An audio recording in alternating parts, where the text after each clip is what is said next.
Happy Halloween! I'm Sarah, And I'm Tess. and this is the Basically Bookish podcast. Today we're scouring Reddit to bring you old house theories that you may have never heard before. We'll also be looking into the Morse code and hidden messages that we didn't see the first time. The concept of Old House, the lore, and the alternate reality game that has sprung up around it is based off of the novel We Used to Live Here by Marcus Kliewer. We have some deep dive episodes covering that novel, so if you're interested, we'll list those in the show notes. This episode will be heavy on spoilers. Everything is on the table. And we'd love to hear your thoughts on Old House and the psychological thriller that is We Used to Live Here. So let's get into it. We weren't really sure if we should tag everybody by their username or not, so we're just going to be referring to the posters as posters. This Reddit thread is public, so anybody who's interested to do their own little deep dive is more than welcome to do that. Before we get into specific theories that we found there, I just wanted to say, in our last episode, you were talking about how you feel like there's kind of these portals that go from the different houses and things like that. And I was wondering if you had what do you think is happening in this book? Yeah, that's a really good question. Well, I think that we're seeing the house throughout different time periods. And I think even today, when I was looking on the Reddit, I was thinking even that we were seeing Thomas at different times of his life in the house, because I was going to ask you, I have so many questions, but I know that you also have a lot of theories as well. And so the first question that I have is, who is the girl with the green boots? What do you think? So I just don't know. I feel like this story left me with just so many questions, and I would be kind of pulling from Reddit where there is a theory that perhaps that's Jenny, and that Jenny Awesome. is somehow also Allison, because they're Right. both described as having green eyes. And there's that, even the woman in the hospital gown, there's that one sentence where she can see her bright green eyes. So somehow, I don't know, I think alternate realities is at play here, Yeah, and not specifically just one linear timeline. I see. Which would explain the plants and the other mythological or mythical ants. Right. I just don't know. Yeah, I was gonna say, the first thing that I noticed that we didn't say in the main episodes was the last name Faust is a really interesting last name, right? And so the Faustian bargain is when you strike a bargain with a demon, you make a Faustian bargain. And so sometimes that is a deal with the devil. And so I thought it was really interesting that the main character's last name was Faust. Yeah, that I had never heard of that before, actually. So that is very interesting. I'm sure that's intentional. Right. Yeah. And I'm really excited for subsequent books because I wonder if they're going to build on that at all, making a deal with the devil. Right. Or if there is some sort of energy exchange that's happening, the house needs new victims, new hosts or visitors, and pulls Right. certain people into it. Do you think that Eve was mentally ill? No, I mean, maybe a little bit. I think that she definitely has, The aren't normal we amount. all? The normal I amount of think mentally. I think she definitely suffers from some anxiety disorders and things like that.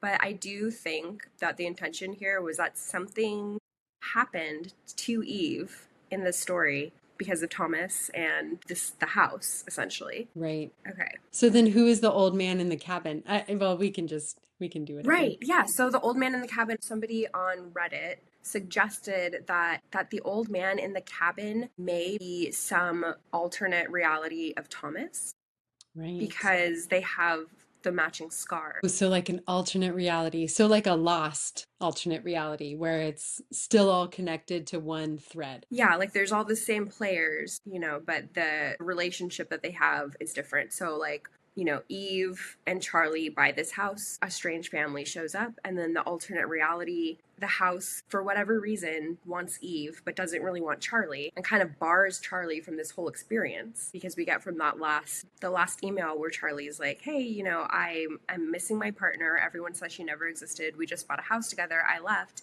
I came back and everything was boarded up. So I'm just gonna start reading a Reddit post, and we'll see if we Okay. agree or disagree. Interesting. So, a user posted, "It's a lot to sort out, so I'll just jot down some random ideas and questions. Allison was never Thomas's sister. He implanted himself into that new family/world and started to unravel it, but the only one who caught up and so was driven out of her mind was Allison. The neighbor, they say sorry for forgetting her name, but I'm pretty sure it's Heather, Yeah. even mixes up the names Alina and Allison, because somewhere deep down she remembers. Also, the family photos and the paintings where Thomas was painted in later in the basement proves this. And I agree with that statement. I agree that Thomas is the interloper here, and he's somehow like acting on the house's will. They go on to say, I'm so confused if there was a time travel aspect of the situation going on as well as alternative realities. When Eve is now Thomas's sister Emma, the house is 1950 style and has the old antler chandelier and all. The old man in the house, oh, so this is that post. The old man in the house in the random decrepit cabin in the woods was Thomas, but from a different reality / time. Eve gashes his cheek / jaw with a hammer when they have the fight, and the old man had the big healed scar exactly there. But for some reason, he was warning her about the house. So was it him? Right? Because he's the one that's like, but also we get that scene one of Thomas like screaming and like hitting himself in the head where he's like kind of freaking out. Right. And then we also get that scene where he's like glitching and he's like, I didn't mean to, my name isn't. So it's very possible that whatever's happening here, like there's like some sort of entity that's like taking over Thomas, and against his like wishes and better judgment, he needs to act out whatever the house wants of him. Right. Yeah, because that reminds me of the interview with the officer and the kid, because that officer is the same officer that Eve meets at the end. So that must have happened during that officer's lifetime. But during that officer's lifetime, that house is boarded up. It's been untouched for a while. And so that also supports a time travel aspect. Right. Mm-hmm. For some reason, I'm thinking about like some sort of like cloaking mechanism to where the house, Right. if it doesn't want to be seen or tampered with, like that's the observable reality. But Alchemized. yeah. Yeah. But yeah. Yeah. So they go on to say, in that house where all of the documents were stolen, or maybe some believe burnt from the government facility, Thomas kept those so he could more easily unravel reality. But the strange writings on them, they seem more like the workings of Thomas's victim. See, I think that Thomas is also a victim. I think that the house has somehow trapped him in its web and is using him to do its bidding. And I think that maybe Thomas, in some timeline or reality, is trying to figure out why this keeps happening and piece together all of the different old houses. And I don't know. Right, because there's a certain apprehension about him even showing up, and you think that the apprehension is that he doesn't want to come into the house or be too imposing, or is the apprehension that he doesn't know if the story is believable enough for the person that he's haunting, basically. That's essentially what he would have to be, is some sort of ghost that haunts the house and Allison and Paige and the kids and Jenny. And it's like a mirage in front of Eve's face that's happening. Right, it's so strange. Or like some sort of like demonic entity, you know? Right. So she's just in there in this like dilapidated house, just like living and talking to nobody. No, I don't know. I think that, oh my gosh, I'm like, what is reality?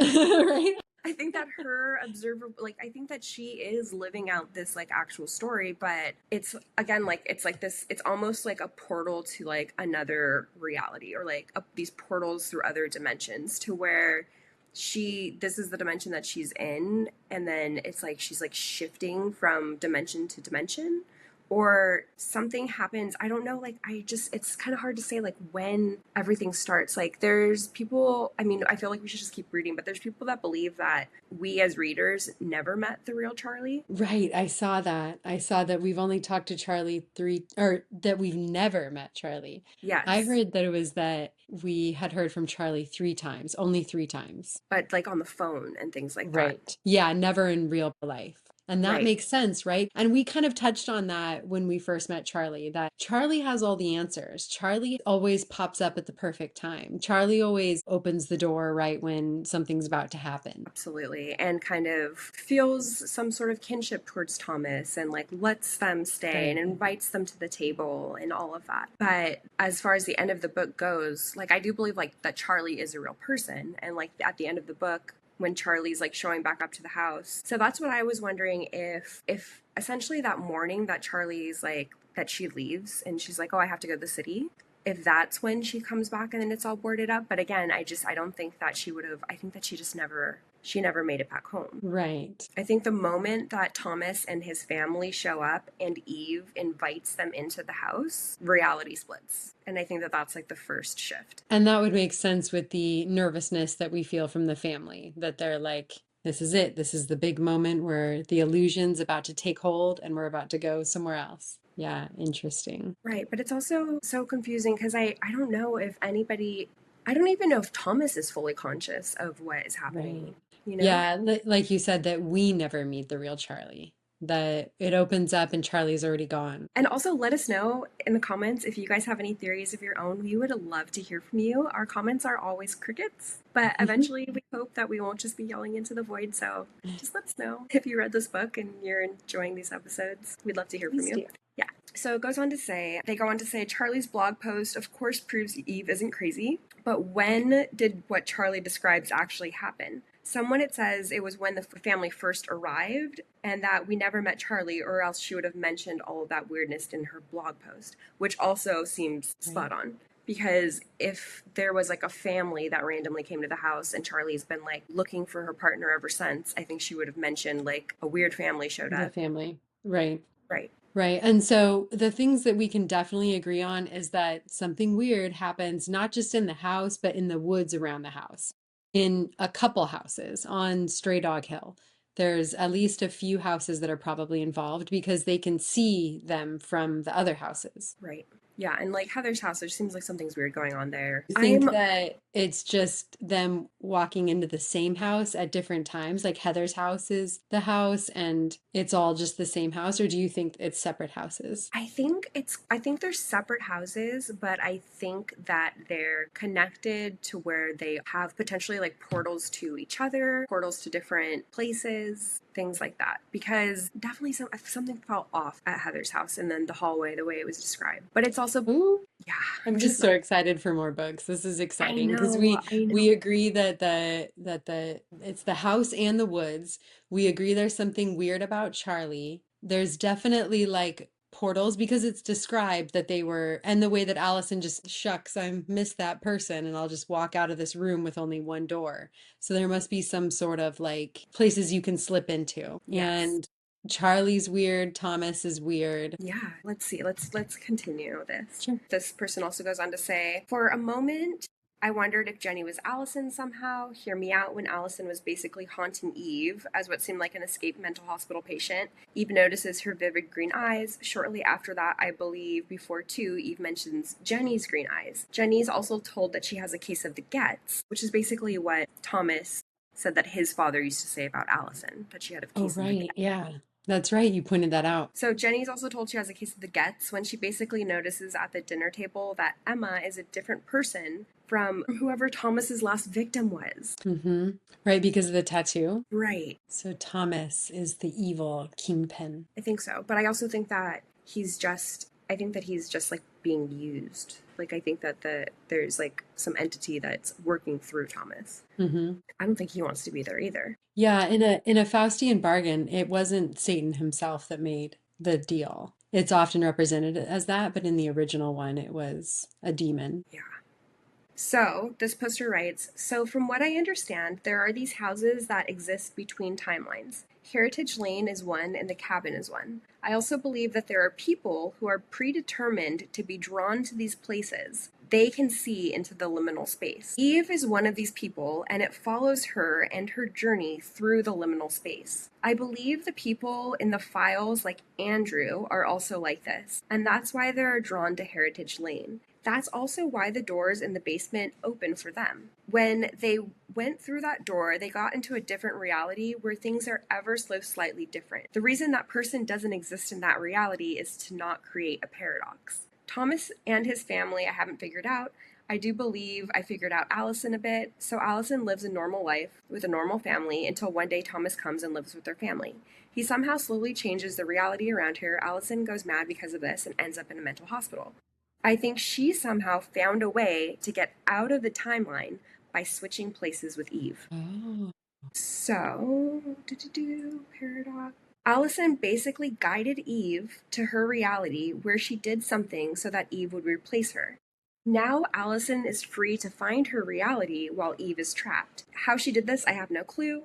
Maybe the lantern she was holding is an anchor. Maybe it allowed her to live between and be replaced. Not sure. Wow, What do that's you a think of that? lot. That makes a lot of sense. And it also goes back to that little, I don't want to call it like a table of contents, but the definitions of all the different spots, because it said that some rooms would require some sort of a sacrifice. And we could see that Eve couldn't get out of the house. All the windows were suddenly barred. And so I wonder if her relationship with the house has changed and that now Allison's free. And also, when she is being arrested at the end of the book and being put into the cop car, and she sees Allison standing at the tree line, and she looks like somehow like full of vitality, but also looks, it's stated that she looks remorseful. Right. And then she like kind of vanishes into the trees. And so to some degree that makes sense, right? That all of the residents of the house, they know the bargain that they're making. They're sacrificing these people for them to leave. Mm. What do you think of that? Oh my gosh, it gives me chills. That's Yeah, really, yeah, that's really cool. I'm really excited. You said it's going to be a trilogy? I believe so. From what I saw, I did all of my research at like between 12 and 2 a.m. So, The only time to do research. excuse me. But I believe that it is going to be a trilogy. And it's going to be the same universe, but not like the same, like a direct continuation of the story. So, the next book that's coming out is called The Caretaker.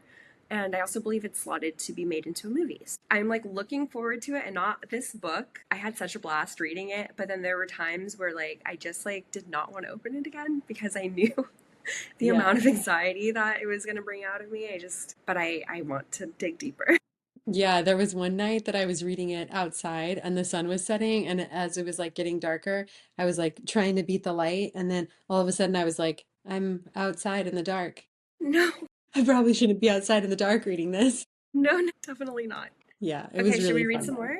Yeah. Okay, so another user wrote, I heard a theory that Eve shifts each time she enters the basement and when she sleeps. The breakdown I saw made sense, but I do want to do a reread to see how I feel about it. I mean, that could make sense because the most confusing times of the book are always when Eve wakes up and then also at the end when she's in the basement. I even struggled retelling that part because I couldn't figure out what basement she was in and why it had changed and when it had changed and what it had changed to. And so that theory could make sense. Yeah, I like that too, that the basement itself has some sort of portal in it. Another poster says, I have a theory about Shiloh and Charlie. They talk about colors relating to the different realities. Timelines got me thinking.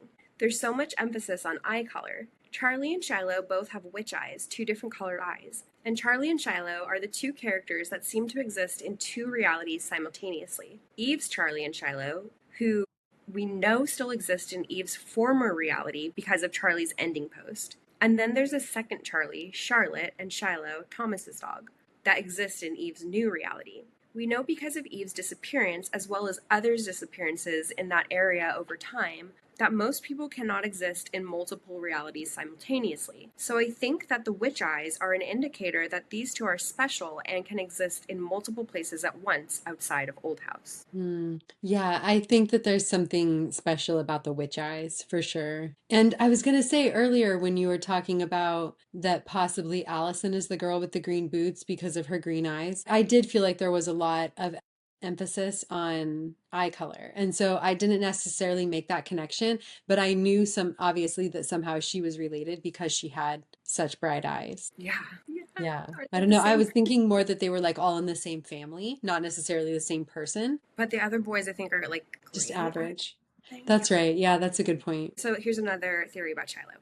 I think Shiloh was duplicated at some point out of view, but wasn't entirely replaced until she bit to defend Eve. The Bit whining in the Kai. base, yeah, to defeat, yeah, when she bit. Let me start that over. I think Shiloh was likely duplicated at some point out of view, but wasn't entirely replaced until she bit to defend Eve, so bit Kai. The whining in the basement was potentially real Shiloh, and the duplicate formed fully when she randomly appears behind Eve. Because we do get like that theory about mimics from Allison. Right. Yeah, and there's something at that little section of the basement. That's a portal right there. because things just go into there and then they come out changed. Yeah. Another poster writes, something I've considered. I wonder if the Charlie who Eve tests in the hotel is the real Charlie, since they knew the details of how they met. The Charlie that calls Eve on Charlie's phone was tricking Eve into going back to the house. And then someone replies to that, I'm firmly of the belief that the phone Charlie was fake. I'm not sure if Motel Charlie was real Charlie, but she definitely had the kindest personality and matched up more to Eve's description. I think both of Right. those Charlies aren't Charlie. I'm in the camp that Charlie was away that day doing work or whatever and was trying to get home, and then when she got back to the house it was boarded up. Right. And that's the only objective story, well, other than Eve's subjective story, that's the only story that we have outside of there. And the police reports, which would support the boarded up house, that it was currently boarded up at this time. Right. That if the house doesn't want you, the house doesn't fuck with you for like Yeah. lack of a better words, like it's just gonna be boarded up. No one's been here for years. Nothing to see here, folks. Move along, you know? Right. And Yeah. meanwhile, it's just chaos unfolding inside.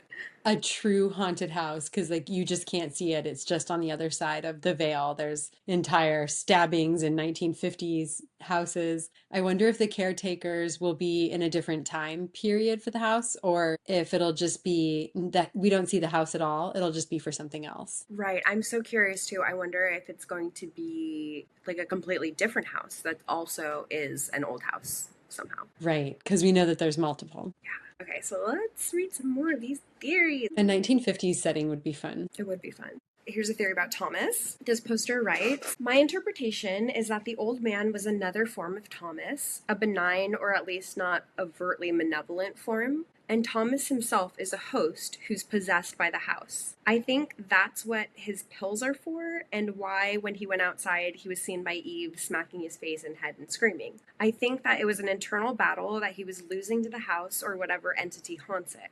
And I believe him talking in that pseudo-religious register, we gave you life type of stuff, while strangling Eve towards the end was the entity fully taking control of him and speaking through him. I've also seen it theorized by someone else that Eve herself is a host without realizing it. Because when she's driving to the house from the hotel, that mysterious young female figure, another form of Allison and or Jenny possibly, with the navy boots, performed some sort of weird movements, crucified pose, turning around 1 and 2 steps. Right. And according to the rules, maybe that's what you're supposed to be when confronted by a host for your own safety. I think there's a good chance, I've got chills. That scared me.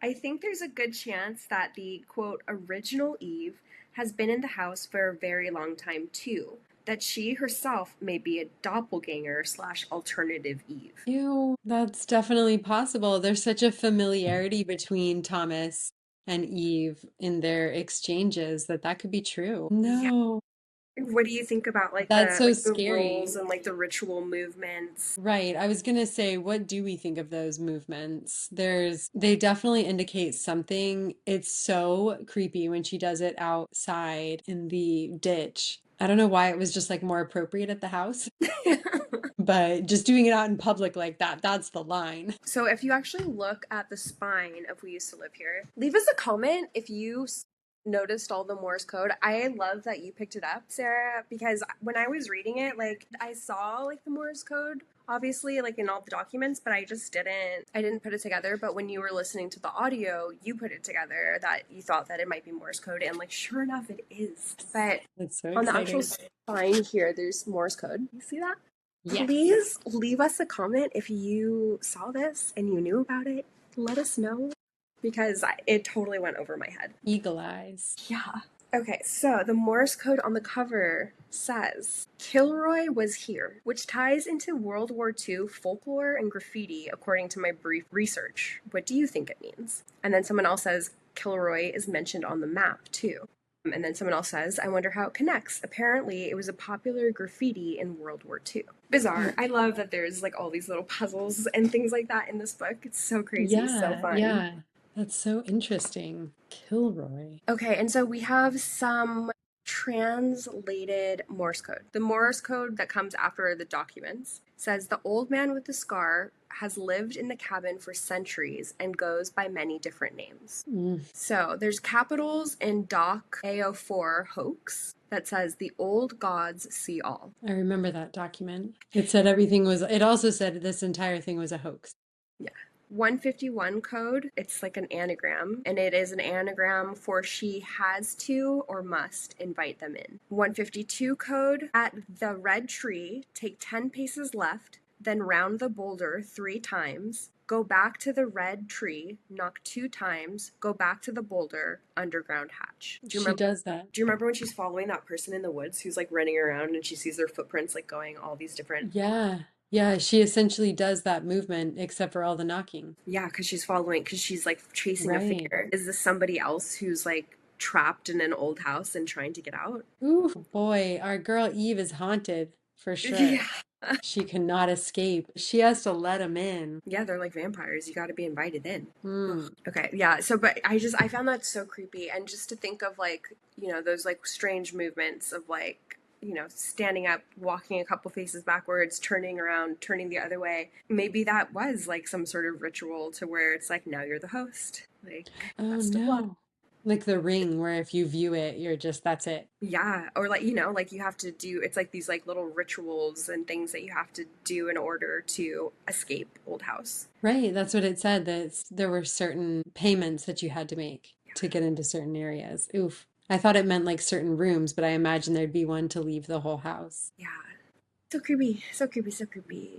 And obviously we're just going off of what other people are saying. And I'm so grateful that there's this community around this book because this is so fun to talk about and theorize. And I love that people are absolutely nerding out over this book. It's so fun. Yeah, please tell us any theories that you have, or if we mistook any of these theories or didn't go far enough on them, please leave us some comments. We'd love to hear. I love all the ideas that are coming out of everything because there's so many details. And like I was saying, the book is almost like running through a scary house where I'm like, okay, I'm getting so scared. Okay, I'm just gonna run through there. And you see all these different things, but it isn't until you like actually can calm down and walk through. And, a reread would be good when the next book comes out. Yeah, definitely. All right, I think I've just got a couple more here. So there's more like code breaking. Code on 154. At the underground hatch, descend, take cross pose for 5 seconds, avoid violent host, take 30 paces forward,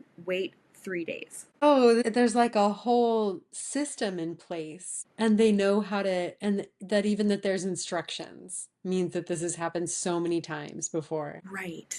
Yeah, I think that that's the most unsettling feeling is that it's just this repeating cycle that so many people have been sucked into. And that we've been placed firsthand in watching the reader themselves doubting the narrator, doubting the narrator's mental ability to understand what's happening. And that's what it would look like if you were stuck in the house. It would look like you were just rambling crazy. It was a stroke of genius to write it like that we would be doubting the entire time, only to realize that we are in doubt. Yeah, yeah, it's so good. Page 235, the footnote. It's translated from Norwegian. It says, I have contacted the university. They claim Dr. Erickson was never employed there. I think we went over that in our last episode. Right. So. And then because I was reading on Kindle, so translating from Norwegian was really easy. But it is the footnote about the self-mutilation that happened. User says, I think that Eve's reality was altered the minute she let them into her house, and that Thomas got sloppy and forgot to add the tattoo at the motel. Several things solidified this for me. One, when she goes to Heather's house, what stood out to me was the phone call with Charlie. It sounded like the Charlie at the end of the book that is estranged from her. Right. Because why would you be? And that's very believable. That, right? Like, and I think that Right. I was kind of saying like, oh, it sounds like they'd been broken up for a while. And she's like, why are you calling me? What do you mean when I'm coming home? Like, what are you talking about? She sounds like she's gently concerned for someone that she doesn't know very well. Right, anymore at least. Right. Yeah. The second was the final Charlie's post about coming home to everything being different. She never once mentions the family's visit. I also think Jenny has awareness and tried to find her reality in the beginning of the book in the portals that were in the basement. Like somehow Jenny knows that something's off, and as soon as she got back to that house, she was like, I need to get to the basement. Right. And she took the drawing as well. Maybe that she used that for something. Right. What do we think that symbol is? I don't know. I think it has something to do with, it's like this weird like game ritual thing that the house is doing, and there's certain steps that you have to take if you want to like to get between places or get back to like the reality that you know. Yeah, maybe it's like a portal with all these different realities coming out of it. Right. Yeah, or the when how everything intersects but within this space. Right? Yeah. Okay. And then someone goes on to ask that poster, so you think Charlie who comes home at the beginning of the book and the Charlie at the motel are two separate Charlies? And that person says, yes, I think they're both mimics. I think the Charlie in the basement and the one that called her were the house. Because the Charlie in the basement and the old man in the house both say to Eve, "You're not supposed to be here." And Yeah. so I wonder what that means. Right. And also that Charlie that's in the basement with the ants, is that like a mimic being like, is that how they're created somehow? I try not to think about the Charlie in the basement with the ants. Just like someone standing off in the corner, just like with ants. I can't. I'm done with Nice. that. That's the scariest thing. Standing there and letting yourself willingly be covered in ants is the scariest Yeah. part. Yeah. I hate it. And it's like the ants are like animating her. Yeah. Oh gosh. Uh, Yeah, it's reminding me of the mummy. yeah, and I think that that's all of the theories that I pulled. I'm sure there's so many more, and it's definitely a fun way to spend October, just like falling down this like little rabbit hole. But I think I need to touch grass, and by grass I mean get into like a horribly depressing book. I was gonna say out of the frying pan and into alchemized. Yeah. Yeah, I'll be joining you. I'm loving it. Yeah. So what do you think about those theories? I think those are really good theories. Everybody on Reddit catches so many more details than I ever did. That was really good. Yeah, what do you think? I loved it. I definitely agree. I definitely think that there's some sort of alternate reality happening here. There's portals in the basement. I'm not convinced that Allison and Jenny are the same person, but I don't know. Like, I don't know how the family relates to Thomas. I don't believe that Thomas is a big bad. I believe that Thomas is a big bad because he's also a victim and he's been in this sort of situation for so long that it's kind of starting to like corrupt him, and like obviously he's doing horrible things. But I do think that I don't even know if his name is Thomas. I think that he's definitely another victim in this web of craziness. And I don't know how his family really fits into that, factors into that. Right, and because we hadn't heard about any other dead wives in the other versions. So that's an interesting maybe a new story. I don't know. We'll have Right. to see. I'm just very interested in seeing what's going to play out with Shiloh because that's the first like corrupted, haunted dog that I've seen. And so I'm excited for that. Yeah, absolutely. All right. What a wild ride. Thank you for being here. Thank you so much for spending part of your day with us.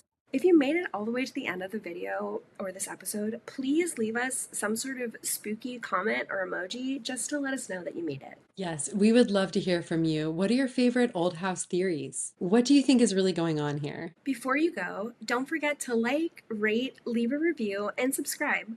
We'd love to have you be part of our digital book club. You can also find us on all social media platforms at Basically Bookish Pod. We'll see you in the next one. Until then, happy Happy reading. reading!